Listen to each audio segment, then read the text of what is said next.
وَإِذَا سَأَلَكَ عِبَادِي عَنِّي فَإِنِّي قَرِيبٌ أُجِيبُ دَعْوَةَ الدَّاعِ إِذَا دَعَانِ فَلْيَسْتَجِيبُوا لِي وَلْيُؤْمِنُوا بِي لَعَلَّهُمْ يَرْشُدُونَ. نحمده ونصلي على رسوله الكريم اما بعد فاعوذ بالله من الشیطان الرجیم بسم اللہ الرحمن الرحیم رب اشرح لي صدری ويسر لي امری واحلل عقدۃ من لسانی یفقهوا قولی واجعل لي وزیرا من اہلی اللهم فقهنا في الدین اللهم انی اسألک علما نافعا رزقا طیبا وعملا متقبلا آمین ثم آمین. السلام علیکم ورحمۃ اللہ وبرکاتہ.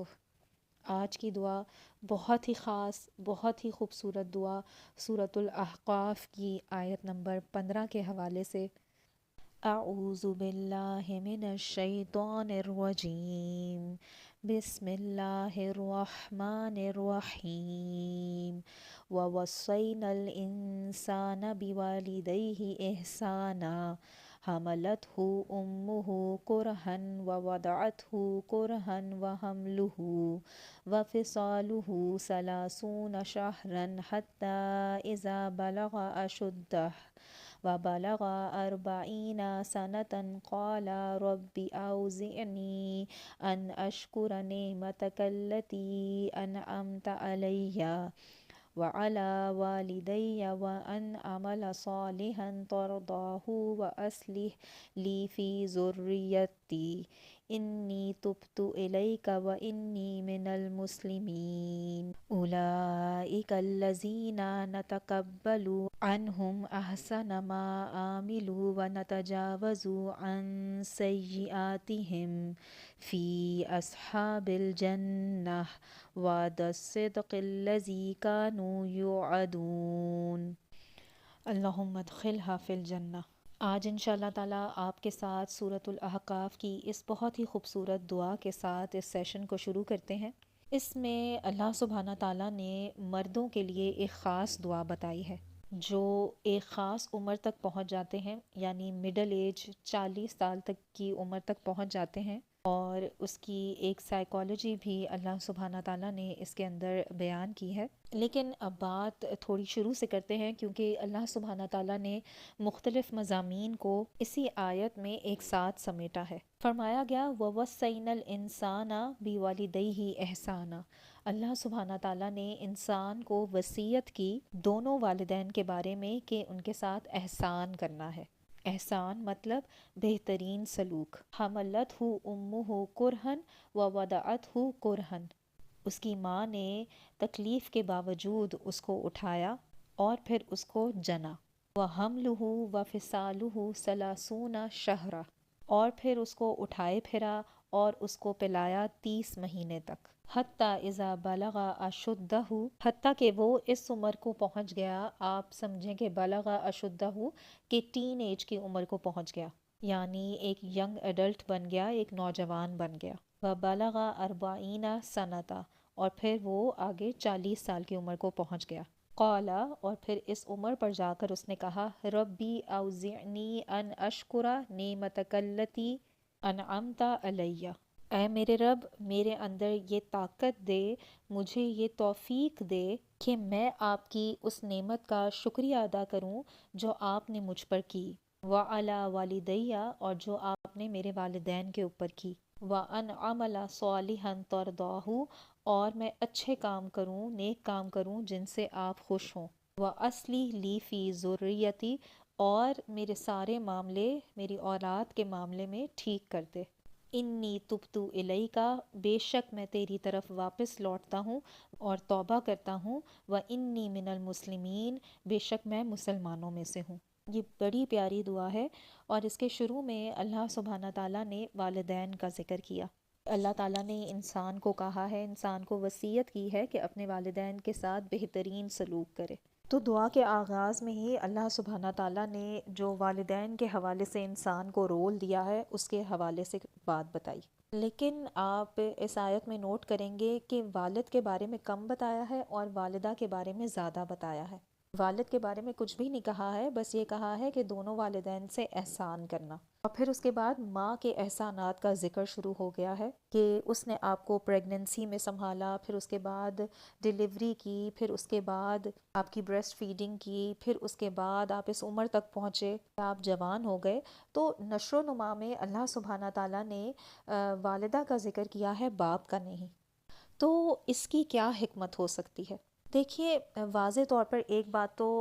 کلیئر ہے کہ جو چیزیں ہماری والدہ نے ہمارے لیے کی ہیں نا، وہ ہمیں یاد نہیں رہ سکتی۔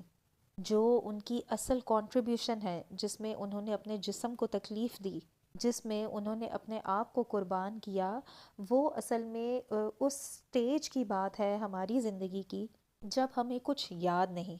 تو ہمیں اتنا پتہ ہے کہ تصویریں دیکھ کے، ویڈیوز دیکھ کے، کہ ہم اتنے چھوٹے تھے، ہم نے کس کس طرح سے اپنے سٹیپس لیے، کیسے کیسے ہم بڑے ہوئے، اور ماما میرے ساتھ یہ کیا کرتی تھیں یا وہ کیا کرتی تھیں، لیکن وہ ہماری اپنی یادداشت میں نہیں ہے۔ لیکن والد کے جو احسانات ہیں نا، وہ یاد ہوتے ہیں، کیونکہ وہ بعد میں جا کے ہوتے ہیں، وہ زندگی کی اس سٹیج پر ہوتے ہیں جو آپ کو یاد رہتی ہے۔ ان کی اصل کنٹریبیوشن نا اصل میں زندگی کے اس سٹیج میں جا کر ہوتی ہے، جب وہ آپ کو ڈرائیو کر کے اسکول لے کر جا رہے ہیں، جب وہ آپ کو ٹرپ پر لے کر جا رہے ہیں، جب وہ آپ کے لیے شاپنگ کر رہے ہیں، آپ کو تحفے لے کر دے رہے ہیں۔ تو جو باپ کر رہا ہوتا ہے وہ اصل میں بعد میں ماں باپ دونوں کر رہے ہوتے ہیں، لیکن ماں کی جو اصل کنٹریبیوشن ہے، جس کا ہم زندگی بھر کبھی احسان نہیں اتار سکتے، ماں نے جو ہمارے لیے کیا ہے وہ ہم زندگی میں کبھی چکا نہیں سکتے، ہم کچھ بھی کر لیں وہ اس کے سامنے کم ہے۔ تو اصل میں وہ چیز جو والدین کی صورت میں اللہ سبحانہ تعالیٰ نے ہمیں اتنی بڑی نعمت دی ہے،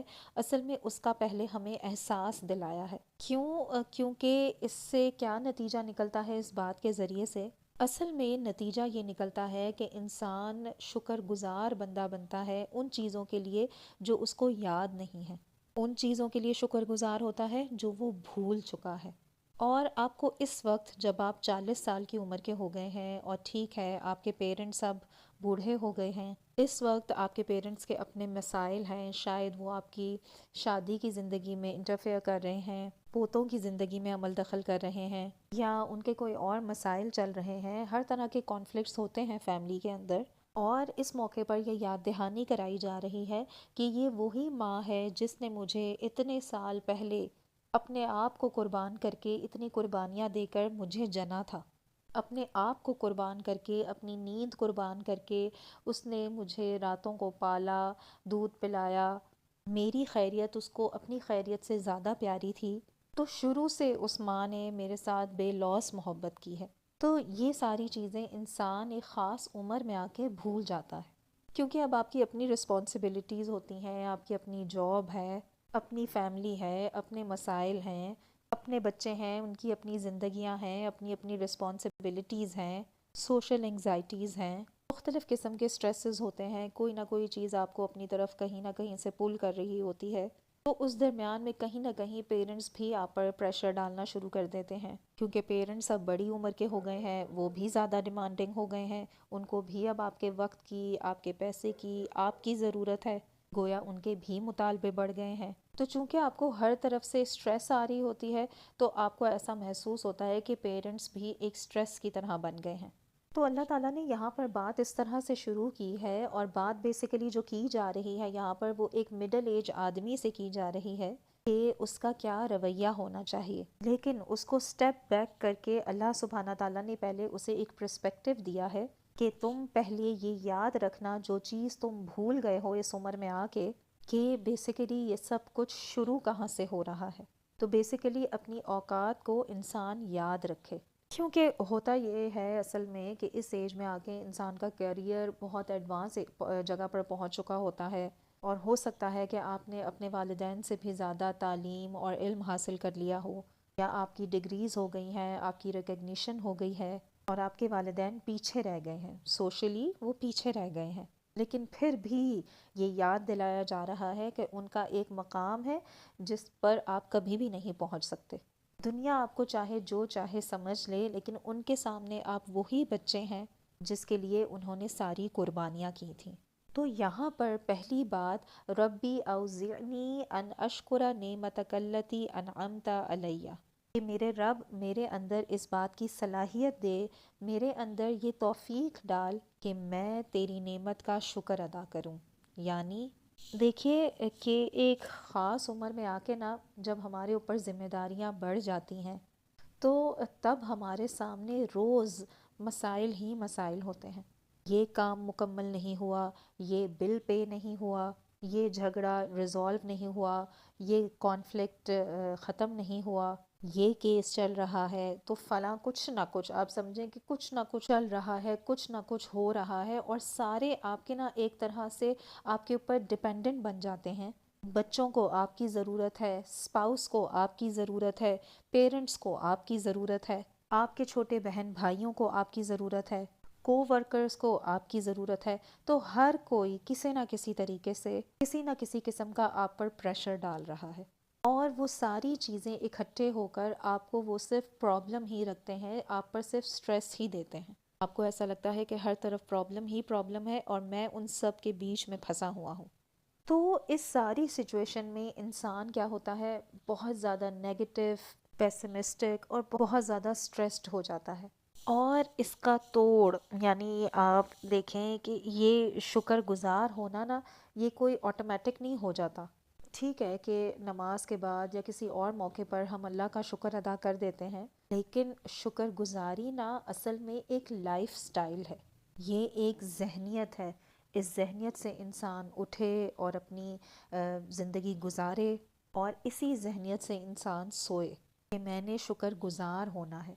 مجھے کس چیز کا شکر کرنا ہے ابھی اور آج۔ جو میرے ارد گرد مسائل ہیں ان کے پیچھے بہت ساری چیزیں ہیں جن کا مجھے شکر کرنا ہے۔ لَإِن شَكَرْتُمْ لَأَزِيدَنَّكُمْ، مجھے یہ بڑی پیاری آیت لگتی ہے، سورہ ابراہیم کی آیت نمبر 7، جب فرمایا گیا وَإِذْ تَأَذَّنَ رَبُّكُمْ لَإِن شَكَرْتُمْ لَأَزِيدَنَّكُمْ، جب حضرت موسیٰ علیہ السلام نے ایک خطبے میں بنو اسرائیل سے فرمایا کہ تمہارے رب نے یہ ڈیکلیریشن کی ہے، یہ اعلان کیا ہے کہ اگر تم تھوڑا سا بھی شکر کرو گے تو میں تمہیں زیادہ سے زیادہ دوں گا۔ اور یہ بات کب کہی جا رہی تھی؟ جب بنی اسرائیل سمندر سے گزر کر صحرا میں ہیں، نہ ہی ان کے سر کے اوپر کوئی چھت ہے، پیاسے مرنے والے ہیں، ان میں بچے بھی ہیں، بوڑھے بھی ہیں، عورتیں بھی ہیں، سب ہیں، اور وہ اپنا گھر بار پیچھے چھوڑ کر سب ادھر آ گئے ہیں، اور اس ٹائم پر آپ کو توقع ہوتی ہے کہ ان کو خطبہ ملے گا کہ آپ صبر کریں، لیکن اللہ سبحانہ تعالیٰ نے موسیٰ علیہ السلام کو وحی دے کر کیا خطبہ فرمایا ان سے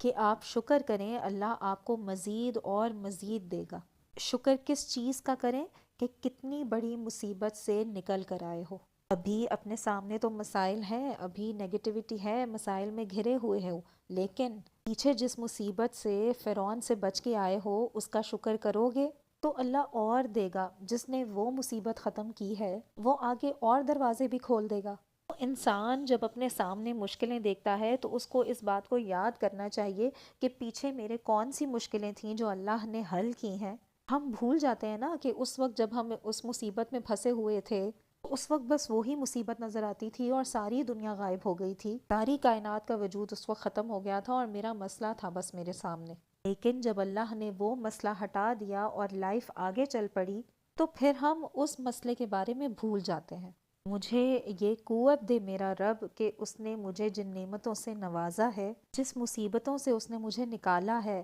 میں اس کا شکر ادا کرتا رہوں، کرتی رہوں۔ ان اشکر نعمتک التی انعمت علیہ، جو نعمتیں آپ نے میرے اوپر نوازیں، وعلی والدیہ، اور جو میرے والدین کے اوپر نوازیں، کیونکہ اگر اللہ نے میرے والدین کا خیال نہ رکھا ہوتا، ان کو رزق نہ دیا ہوتا، ان کو صحت نہ دی ہوتی، ان کو عقل اور دین اور ہدایت نہ دی ہوتی تو میرا کیا بنتا؟ میں جو چیزیں آج انجوائے کر رہی ہوں، میں جو اکمپلش کر چکی ہوں، وہ کیسے ہو سکتی تھی اگر میری تعلیم نہ ہوئی ہوتی، اگر میرے سر پر چھت نہ ہوتی، اگر میرے پاس روٹی اور کپڑا نہ ہوتا، میرے پاس یہ تمام فیسلٹیز نہ ہوتی جو آج میرے پاس ہیں۔ کیونکہ انسان کو ایسا لگتا ہے کہ جو کچھ اس کے پاس ہے نا وہ اس نے خود بلڈ کیا ہے، کہ میں نے اپنی محنت سے کمایا اور اپنی محنت سے بنایا ہے، میں نے ڈگری حاصل کی ہے، میں نے کام کیا ہے، میں نے پڑھائی کی ہے، میں نے بزنس شروع کیا ہے، میں نے اپنا دماغ لگایا ہے، میں نے یہ اکمپلشمنٹس کی ہیں، میں نے یہ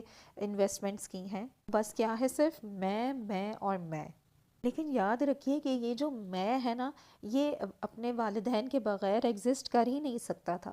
اور ان کے پاس وہ ریسورسز نہیں تھے، وہ چیزیں نہیں تھیں، وہ فیسلٹیز نہیں تھیں جن سے وہ آپ کی پرورش کر سکتے، تو وہ بھی اللہ تعالیٰ نے ان کے اوپر انعام کیا، تو ان پر انعام اصل میں آپ کے اوپر بھی انعام ہے۔ تو جب اللہ تعالیٰ کی نعمتوں کا اپنے اوپر ذکر کرتے ہیں، اپنے لیے ذکر کرتے ہیں، تو فوراً تو وَعَلَى وَالِدَيَّ، تو جو ہمارے والدین کے اوپر احسانات اللہ تعالیٰ نے کیے، وہ احسانات جن کے ذریعے ہمارے والدین نے ہمیں پرووائڈ کیا، ہماری اچھی تربیت کی، ہمیں فیسیلیٹیٹ کیا، وہ تمام انعامات جو ہمارے والدین پر اللہ نے کیے، ہم اس کا بھی ساتھ شکر ادا کرتے ہیں، کیونکہ اگر وہ نہ ہوتے تو پھر ہمیں نہ مل سکتا۔ اس لیے اپنی نعمتوں کے ساتھ، ان پر شکر ادا کرنے کے ساتھ، اپنے والدین کی نعمتوں کا بھی شکر ادا کرنا ہے ساتھ۔ آپ دیکھیں کہ والدین اپنی اولاد کی تربیت کے لیے بڑی محنت کرتے ہیں۔ جیسے آپ سمجھیں کہ کچھ لوگ ان کی اچھی ایجوکیشن کے لیے ملک سے باہر چلے جاتے ہیں، سمجھیں کہ آپ کے پیرنٹس امریکہ شفٹ ہو گئے ہیں یا کسی اور دوسری کنٹری میں شفٹ ہو گئے ہیں، اور جب وہ وہاں جاتے ہیں تو پہلے جو پیچھے ہوتے ہیں نا، جو پیچھے والے لوگ ہوتے ہیں، یا خود وہ بھی یہ سوچ کر جاتے ہیں کہ اب وہاں جا کر زندگی بہت آسان ہو جائے گی، and we will enjoy our life. لیکن ایسا نہیں ہوتا۔ اپنی زندگی کے ان چیزوں کو پورا کرنے کے لیے پھر انہیں 2 جابس کرنی پڑتی ہیں، پیسہ جوڑ جوڑ کے گروسریز کرتے ہیں، بچوں کی پڑھائی ہوتی ہے، مشکل سے گزارا ہوتا ہے، اور یہ ساری ہارڈ لائف گزار کے کسی نہ کسی طریقے سے اپنے بچے کی پڑھائی کی، اپنی بچی کی شادی کی، پڑھائی کی فیسیں ادا ہو رہی ہیں، پھر بچی کی شادی کی تیاریاں ہو رہی ہیں، اس پر پیسہ لگ رہا ہے۔ تو اسی طرح سے پروفیشنل لوگ اتنی اپنی جابز ڈبل شفٹ لگا کے، اتنی محنت کر کے اپنی اولاد کی تعلیم اور تربیت پر پیسہ خرچ کر رہے ہیں، کسی نہ کسی طریقے سے ہمارے بچوں کا فیوچر بن جائے۔ وہی بچے جب تھوڑے سے وہ اپنے پاؤں پر کھڑے ہونا شروع ہو جاتے ہیں، ان کے اپنے پیسے بننا شروع ہو جاتے ہیں، ان کا اپنا کیریئر شروع ہو جاتا ہے، تو وہ ماں باپ کو نا ایک گاربیج کی طرح کہ نا ایک کونے میں رکھ دیتے ہیں، کہ جیسے وہ کوئی چیز ہے ہی نہیں، کوئی جیتی جاگتی مخلوق نہیں ہے۔ انہوں نے تو ان بچوں کے لیے کچھ کیا ہی نہیں تھا۔ سارے سال جو ان والدین نے گزارے اس بچے کو فیوچر دینے کے لیے، تو جب اس بچے کے پاس تھوڑی سی لگژری آئی تو ماں باپ اس کے لیے ایک ایسی انوائنگ سی چیز ہو گئے، یعنی ایک ایسی چیز جو بس نا ایک ٹرخانے کے لیے ہوتی ہے، کہ خواہ مخواہ مجھے کال کرتے رہتے ہیں، خواہ مخواہ میرے سے یہ سوال وہ سوال پوچھتے رہتے ہیں، گویا ایک طرح سے وہ اپنے اسی والدین کے ساتھ زیادتی کرنے لگتے ہیں۔ تبھی تو آپ دیکھیں کہ اولڈ ہومز بھرے پڑے ہیں والدین سے، بوڑھے ماں باپ کے لیے اپنے ہی گھر میں جگہ نہیں رہتی۔ کیوں؟ کیونکہ ان کو دینے کے لیے آپ کے پاس وقت ہی نہیں ہوتا، جن کا پہلے سارا وقت آپ پر گزرا، اب انہی کو دینے کے لیے آپ کے پاس وقت نہیں ہے، اور آپ ان کی ٹیک کیئر نہیں کر سکتے، اس لیے آپ انہیں اولڈ ہومز میں ڈال دیتے ہیں۔ تو اسی لیے اللہ سبحانہ تعالیٰ نے یہاں پر ہم سے یہ دعا کروائی ہے کہ میری ذہنیت بدل دے، میرے رب مجھے توفیق دے کہ میں واقعی شکر گزار بنوں ان نعمتوں کا جو آپ نے میرے والدین پر کی۔ ہو سکتا ہے جو نعمتیں ان پر کی، ان کی وجہ سے مجھ پر اور زیادہ نعمتیں ہوئیں۔ وَأَنْ عَمَلَ صَالِحًا تَرْضَاهُ، اور پھر مجھے اچھے کام کرنے کی توفیق دے کہ جن سے آپ راضی ہوتے ہیں، جن سے آپ خوش ہوتے ہیں۔ اور یہاں پر جو صفت ہے نا ترضاہ، یہ بڑی پیاری چیز ہے۔ صرف یہ نہیں کہا یہاں پر کہ مجھے یہ صلاحیت دے، مجھے یہ توفیق دے کہ میں اچھے کام کروں، اچھے کام ایسے جن سے آپ خوش ہوں، جن سے آپ راضی ہوں۔ اس سے ہمیں کیا پتہ چلتا ہے کہ ایک تو ہمارے دماغ میں کانسیپٹ ہوتا ہے نا کچھ چیزوں کے لیے کہ یہ اچھی چیز ہے، ہماری اپنی مورالٹی بن جاتی ہے کہ اس میں کیا ہوتا ہے، میں جو کر رہی ہوں صحیح کر رہی ہوں، میں نے یہ کہا ہے تو ٹھیک ہی کہا ہے، میں نے کسی کو اس طرح سے جواب دیا ہے تو ٹھیک ہی جواب دیا ہے، وہ یہ ڈیزرو ہی کرتی ہے، میں نے اس طرح کا رویہ رکھا ہے تو ٹھیک ہی رکھا ہے۔ تو گویا میرے نزدیک جو میں کر رہی ہوں وہ ٹھیک ہے، اور جو باقی سارے کر رہے ہیں وہ غلط ہے۔ لیکن میرے رب مجھے اتنی صلاحیت دے دے، اتنی توفیق دے دے کہ جب میں کرنے لگوں نا کچھ جو اچھا ہو، جو اچھا کام ہو، تو اس کی تعریف کیا ہو، اس کی اصل کیا ہو، کہ یہ چیز میرے رب کو پسند ہے، یعنی یہ کام میں کروں گی تو یہ کام میرے رب کو راضی کرنے والا کام ہے۔ پھر اس سے اصل میں کیا ہوگا کہ جب آپ کوئی کام کرنے لگیں گے نا تو آپ یہ سوچیں گے اس کام کے حوالے سے کہ یہ کام میرے رب کو اچھا لگتا ہے کہ نہیں۔ تو گویا میں یہ سوچنے لگوں، یہ پوچھنے لگوں، یہ میرا سٹینڈرڈ بن جائے ایک اچھے کام کا۔ ہر عمل کرنے سے پہلے میرے دماغ میں یہ سٹینڈرڈ ہو۔ تو یہ ہے اصل میں وَأَنْ عَمَلَ صَالِحًا تَرْضَاهُ۔ تو اس سے ایک یہ بات بھی سمجھ لیں کہ اس سے اصل میں ہوتا کیا ہے کہ میں یہ چیک کرنا شروع ہو جاتی ہوں کہ جو میں کر رہی ہوں اصل میں وہ ایک اللہ کے نزدیک ایک اچھی چیز ہے کہ نہیں، اللہ اس سے خوش ہو رہا ہے کہ نہیں، یا یہ صرف میری اپنی بنائی ہوئی کہ میرے دل نے کہا یا میری فیلنگز نے کہا کہ یہ اچھی چیز ہے اس لیے یہ اچھی چیز ہے۔ میری فیلنگز یہ ڈیسائیڈ نہیں کرتی، میرے جذبات یہ ڈیسائیڈ نہیں کرتے کہ کیا چیز اچھی ہے اور کیا چیز بری ہے، وہ میرا رب ڈیسائیڈ کرتا ہے۔ میرا رب ڈیسائیڈ کرتا ہے کہ وہ کس چیز سے خوش ہے اور کس سے خوش نہیں۔ وَأَنْ عَمَلَ صَالِحًا تَرْضَاهُ۔ لیکن دوسری طرف ایک اور بات بھی ہے اس کے اندر کہ میں ایسے کام کروں جس سے آپ خوش ہوں۔ اس سے مراد یہ بھی ہے کہ کبھی کبھی آپ کو ایسے کام کرنے پڑتے ہیں، ایز اے مین بات کر رہی ہوں، کہ آدمی کو کبھی کبھی نا ایک ایسا کام بھی کرنا پڑ جاتے ہیں جس سے اللہ تو خوش ہو لیکن آپ کی بیوی آپ سے ناراض ہو جائے، ہو سکتا ہے ماں خفا ہو جائے، ہو سکتا ہے بچے خفا ہو جائیں،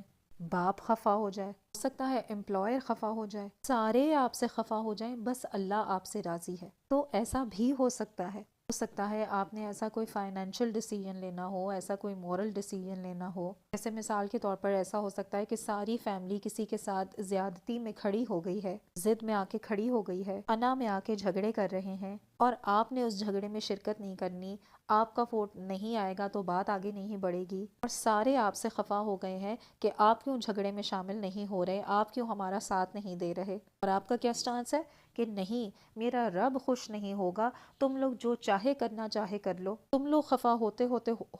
تو ہوتے رہو، میرا رب مجھ سے خفا نہیں ہونا چاہیے، میں نے اپنے رب کو خفا نہیں کرنا۔ تو گویا ایک لائن آپ نے ڈرا کر دی ہے، اس کے بعد کسی نے رونا ہے، کسی نے پٹنا ہے، کسی نے ناراض ہونا ہے، کسی نے خفا ہونا ہے، کسی نے غصے ہونا ہے، اس سے آپ کو کوئی فرق نہیں پڑتا۔ کیوں؟ کیونکہ میرے رب نے میرے اس عمل سے خوش ہونا ہے۔ گویا آپ اس کو ایسے سمجھ لیں کہ اس میں انسان کو نا ایک طرح سے ڈھیٹ بننا پڑتا ہے۔ یہاں پر یاد رکھیے کہ بدتمیز بننے کی بات نہیں کر رہی، میں آپ کو یہ بات سمجھانا چاہ رہی ہوں کہ جب کوئی ایسی کراس روڈز آ جاتی ہے نا کہ جس میں ایک طرف ہو کہ یا تو آپ نے اپنی فیملی کو خوش کرنا ہے، یا لوگوں کو خوش کرنا ہے، یا اپنے رب کو خوش کرنا ہے، تو ایسی سچویشن ہے کہ دونوں کو ایک ساتھ خوش کرنے کی گنجائش نہیں رہی، پھر ایسی سچویشن میں آپ نے ہمیشہ اپنے رب کو ہی چوز کرنا ہے۔ یہاں یہ دعا کی جا رہی ہے کہ مجھے میرا اللہ اتنی پاور دے، اتنی توفیق دے کہ میں اپنی فیملی کے پریشر میں، یا اپنے پیرنٹس کے گلٹ کے پریشر میں،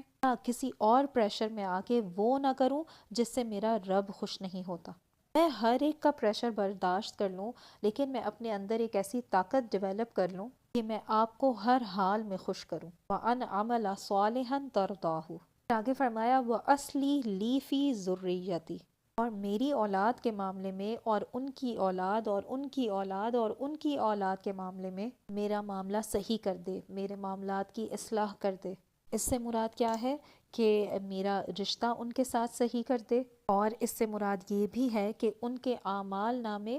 میرے اعمال میں اضافہ کریں، وہ اچھے بنیں، وہ میرے لیے صدقہ جاریہ بنیں، اور ان کے اچھے کام میری نیکیوں میں اور میرے اعمال نامے میں قیامت کے دن نیکیوں میں، اچھائیوں میں زیادہ زیادہ بھاری ہوتے چلے جائیں۔ وَأَصْلِحْ لِي فِي ذُرِّيَّتِي، یعنی اس سے مراد پھر کیا ہے کہ میری پرائیورٹی کیا ہو گئی کہ مجھے اپنی اولاد کی صحیح تربیت کرنی ہے، کیونکہ میں نے آپ کو یہ بار بار کہا ہے اور بار بار کہہ رہی ہوں تاکہ یہ چیز آپ کے دماغ میں کھپ جائے، اس رمضان یہ آپ کے دماغوں میں بیٹھ جائے کہ جو چیز میں اللہ سبحانہ تعالیٰ سے مانگتی ہوں اس کے لیے پہلے مجھے اپنی کنٹریبیوشن کرنی ہوتی ہے۔ تو اب یہاں پر میں اپنی اولاد کے معاملے میں مانگ رہی ہوں تو مجھے پہلے اپنی کنٹریبیوشن کرنی ہے، اور اس میں نا کچھ ہارش ریالٹیز بھی ہیں کہ جو ہم نے اپنی بچوں کی تربیت کرنی ہے نا، وہ میں انشاءاللہ تعالیٰ کسی اور سیشن میں آپ کے سامنے رکھوں گی، کیونکہ ہمارے کلچر میں جو اولاد کی تربیت کا کانسیپٹ ایک بن گیا ہے نا،